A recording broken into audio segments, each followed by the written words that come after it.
What's unique about time-restricted eating? Well, what's very unique about it is people only eat twice a day, and that's 6 hours apart. And as a nutritionist, as someone who has studied the gastrointestinal tract in detail, the stomach takes 3.5 to 4 hours to digest a meal, and then it loves a 1 hour rest, maybe 2. Well, there's your 6 hours apart.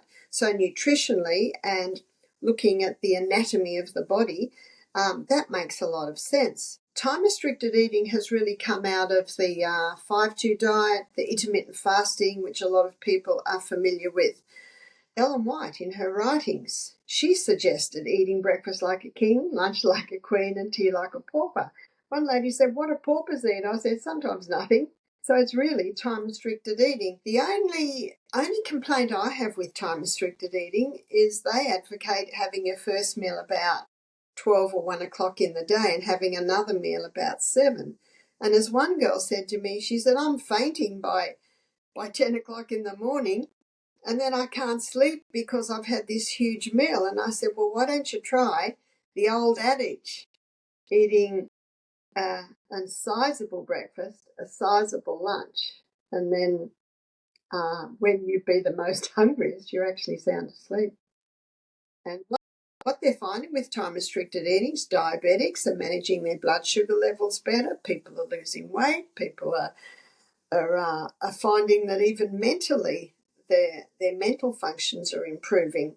So I always have a smile because this is really what Ellen White talked about many years ago.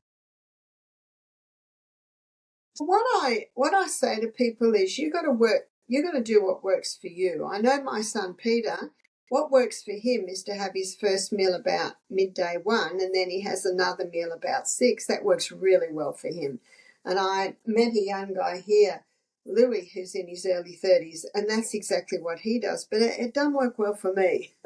Okay. I need to have a decent breakfast, and I would much prefer, have my main meal around 2 or 3. And a lot of retired couples are having breakfast at 9, lunch at 3. So it's very much what works for you, what works for your body type, what works for your schedule.